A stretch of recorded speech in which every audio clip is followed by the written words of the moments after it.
We still have Gabriel Mudhuma, who's a political analyst, and Javas Bigambo as well in studio. Javas, good to have you in studio. It's been a while as well. It's been a while, sure. Peter Kenneth. Yes, what about him? Showing up right now in the presence of Ruto allies. What goes through your mind? Well, there's no problem at all, and he has talked about clouds. The question is, what kind of clouds? There are nimbus, cumulonimbus. There are those clouds that can bring rain. There are those clouds that cannot bring rain, whatever happens. Yeah. So question would be, what kind of clouds is Peter Kenneth? And it's always said by those who've lived on this earth before me that when you aim at the sun, you may fall on the stars. And when you aim at the stars, you may fall on something lesser. If he's running to be deputy president, which actually is not a contestable seat, if he's running to be deputy president, then it's possible he may fall, on something lesser. Peter Kenneth was a member of parliament for Gatanga. After that, he heightened his ambition and ran for political office as president. And then the gods were not with him. He ran as governor for Nairobi. The gods further deserted him. He could not even make it through the nomination. And now he is trying to heighten his ambition or aspiration as well. He is a great politician. He's a good politician, no problem. Okay. He is a well-spoken man. If it's wealth, he is, a wealthy man. No problem at all. But does he have the wherewithal, the political capital that is essential and can actually tilt the scales when we are looking at the 2022 contest? The other thing is this. What is it? And we Kenyans, we have a big problem, a serious problem. Right now, we're not looking at what is it that Peter Kenneth, if he were to be deputy president or even president or whatever political office he may hold, will contribute in terms of a policy orientation, legislation, whatsoever, in terms of making Kenya better. In this Harambee, for instance, he has spoken nothing to do with the direction of leadership or governance in this country at all. Yet you expected him to do that. Yet right now, this country is in trouble in terms of matters, leadership and governance and the direction that people should take.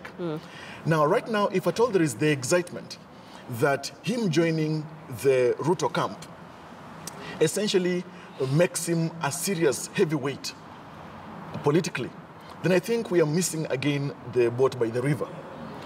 What is critical in terms of reflections right now would be this. Does Peter Kenneth bring or have the respect and the weight of the entire central region that with him then we know very well that central is standing with him?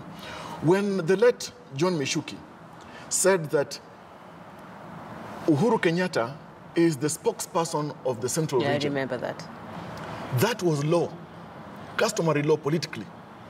And we know that those words became alive. Today, Uhuru Kenyatta is president.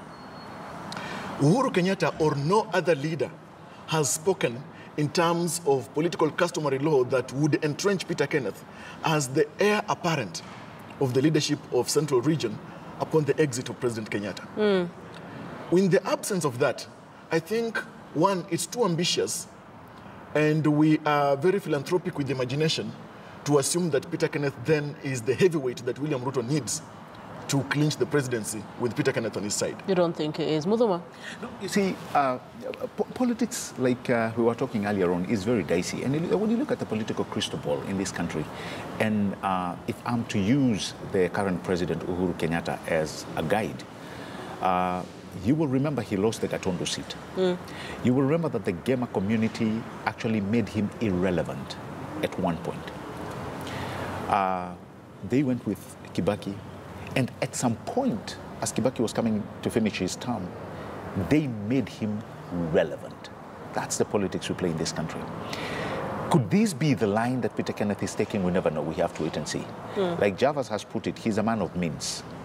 He has what it takes. He could even have what it takes to be a leader in this country. We have to wait and see. At this point, it's the game of chess that is being played. It's realignment. Do I need this person? And if I do, what kind of capital, political capital, is he bringing on the table? All right? Those are the architects currently sitting down to see what game must we play in 2022. But Javas brings something which is equally as important. Where are we going as a country?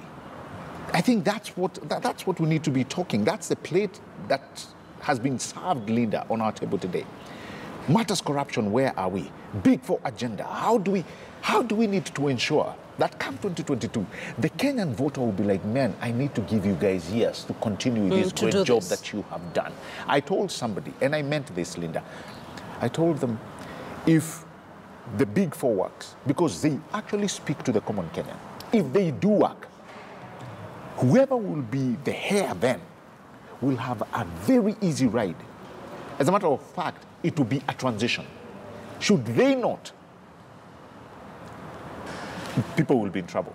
And as a matter of fact, for instance, Jubilee is the current leading, I mean, it's the administration in power. And they have been brought together by three things. One is their unity that they have. Two is their Big Four. Three, which just added itself, is what they'll do in matters fighting corruption. Should they fail on those three, it's going to be hell for them. Banner. It's going to be hell for them. Okay, let's wait and see how that plays out. People, you're watching News Centre. Thank you for staying with us. Allow us to take